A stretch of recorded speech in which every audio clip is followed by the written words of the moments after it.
A partir de agora, você acompanha uma conversa especial nesse podcast falando sobre oportunidades, tendências e também a leitura do mercado imobiliário. Eu tenho o prazer de receber o Marcelo Murad, diretor de Real Estate da Apex. Seja bem-vindo, Marcelo. Obrigado.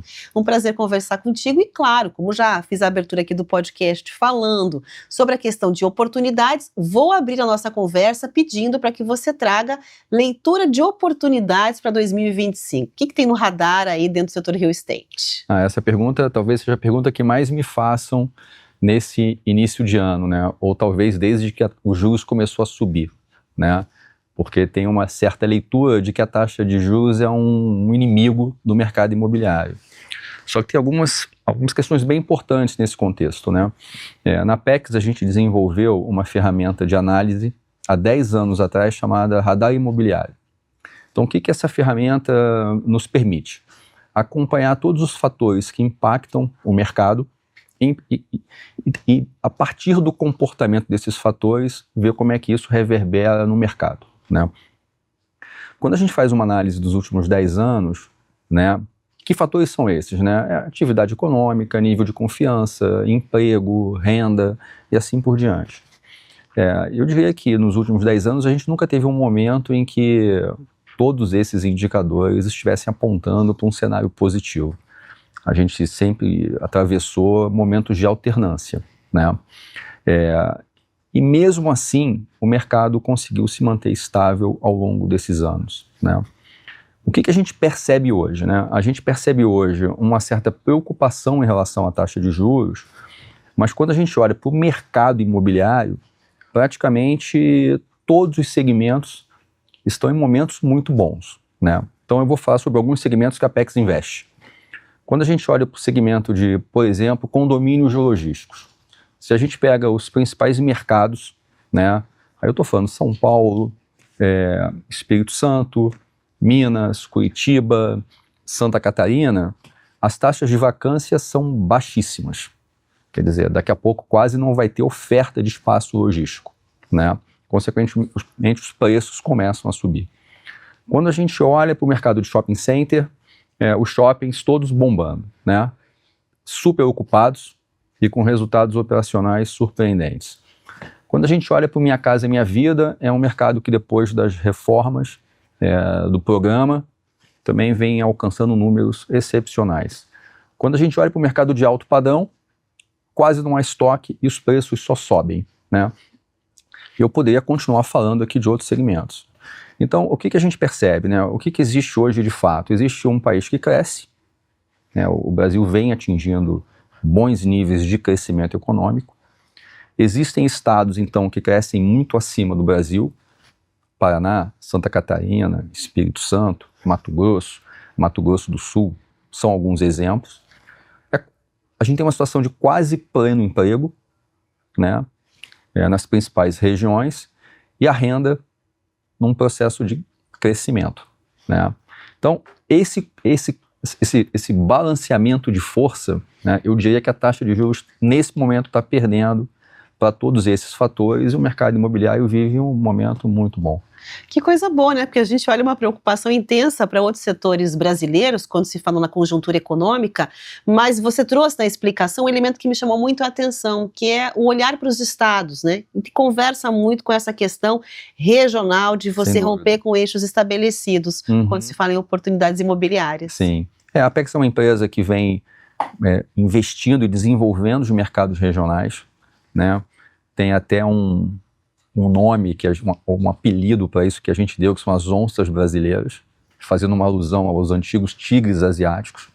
E quando a gente soma, quando a gente faz uma conta do crescimento médio do PIB, como se esses estados fossem um país, é como se esse país tivesse crescido 6,5% no ano passado, ficando atrás só da Índia, acima da China, por exemplo, né?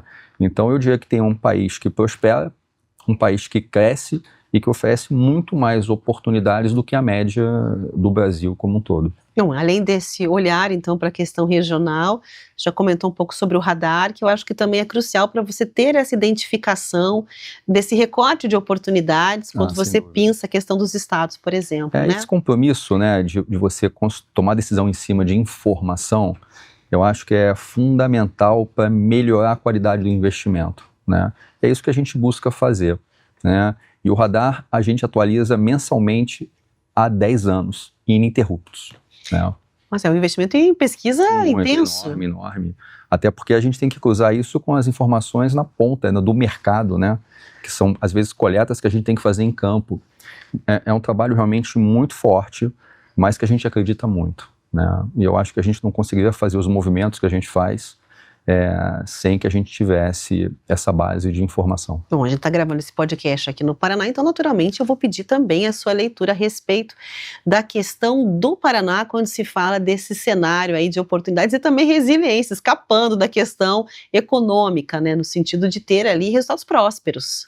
O Paraná é um estado interessante, é um estado muito rico, mas ele também é rico em muitas, quer dizer, ele tem muitas regiões ricas, né? Talvez em outros estados você tenha, essa riqueza seja um pouco mais concentrada, né? Então você tem aqui o norte do Paraná, você tem Capital, você tem Cascavel, Ponta Grossa, que são regiões que têm desempenhos excepcionais do ponto de vista econômico, né? Pegar alguns exemplos, né? Curitiba, capital, é um mercado de estoque, quando a gente fala de residencial, só para poder simplificar, é um mercado de 6 bilhões de estoque, 6,5 bi, né? É um estoque hoje, em relação à oferta, em níveis muito baixos. Quando você acha Londrina e Maringá, já são mercados que têm 2 bi, 2 bi 100 de estoque. A gente viu aqui hoje no evento mais cedo, Londrina, o estoque é 16% da oferta. Você tem estoque suficiente para somente mais 8 meses, né, de venda, quer dizer, se não se lançar mais nada, né? A Cascavel é um mercado de 1 bi e 100. Então, quer dizer, são mercados importantes, quer dizer. Então, o Paraná tem essa questão que é interessante, né? Você tem oportunidades descentralizadas dentro do mesmo estado. Bom, e só para explicar para quem está acompanhando, né, o evento que acabou de ser mencionado aqui é o Data Business, que acontece em Londrina, trazendo exatamente essa leitura de oportunidades do mercado imobiliário. E eu vou aproveitar e engatar a pergunta sobre o papel crucial que existe em termos de relacionamento e conexões também, quando a gente fala de olhar para essas regiões e realizar esses eventos como o Data Business. Eu acho que é fundamental, né, porque o que a gente tem buscado fazer, né, desde que a Apex foi fundada, 12 anos atrás, foi levar o mercado de capitais para fora do eixo Rio-São Paulo, né? Porque mercado de capitais, na essência, é você juntar bons projetos a bons investidores. E quando você consegue fazer essa combinação, não é que é uma mágica, mas acontece uma coisa interessante, que é a região prospera. E quando prospera, tudo melhora, né? E eventos como esse, que a gente faz já há muito tempo, ajuda nessa conscientização, né? Porque essa é uma narrativa que às vezes não é tão bem compreendida, né? Talvez a gente, como investidores, a gente aloca capital num banco ou em determinado fundo e esse fundo investe em outro lugar, né? Então é o seu dinheiro gerando riqueza em outro lugar, né? O que a gente busca fazer com esse processo, com essa regionalização, é fazer com que o capital circule na própria região. Consequentemente, ao investir, você está melhorando a sua própria qualidade de vida. Então, está amarrando as pontas para gerar uma questão de impacto que vai melhorar a vida de muita gente, direto ou indiretamente, com esse desenvolvimento que acontece, Exatamente. Né? Bom, e aí, para encerrar, a gente está chegando aqui ao finalzinho do nosso podcast, eu vou pedir para que você fale um pouco sobre a questão dos mercados específicos. Antes da gravação aqui, vou trazer um bastidor, a gente falava sobre o mercado de alto padrão, que parece que só cresce e há ali um potencial ainda crescendo no volume que vem, gigantesco. Então, qual é a leitura dentro do Paraná, esses perfis que você compreende que podem representar essas boas oportunidades? O alto padrão é um fenômeno, né? Pós-pandemia, é um fenômeno relativamente novo e que no início a gente imaginava que fosse durar menos tempo, fosse ser um efeito pós-pandemia em função do impacto que a pandemia gerou nos nossos... Na humanidade. Na humanidade, quer dizer... Mas não, isso é uma coisa que a gente vê que se perdura, é o mercado hoje mais resiliente, é o mercado onde você tem os menores níveis de estoque, é o mercado em que você tem as maiores valorizações de preço, né? Então, mercados, por exemplo, que a gente investe como Vitória, que atinge já 30 mil reais o metro quadrado no luxo, né? Você vai para Balneário Camboriú, 100 mil, 70 mil, 80 mil, você vai para Florianópolis, também já chegando nos seus 30. Então, quer dizer, e a pergunta que sempre me fazem é, pô, mas isso é uma bolha? Já chegou o teto? Eu falo, cara, você vai me fazer essa pergunta daqui a 5 anos e vai ter se arrependido de não ter comprado ou investido há 5 anos atrás. Eu acho que é um fenômeno no meio Brasil, né? E eu acho que enquanto a gente tiver crescimento econômico e crescimento de renda, eu acho que é um processo que não vai interromper. Quero te agradecer muito por essa conversa no podcast. Muito obrigada. Não, eu que agradeço. É isso, a gente volta com outro episódio, assim que você puder acompanhar pelas redes sociais, com mais conversas sobre oportunidade de crescimento econômico. Até a próxima.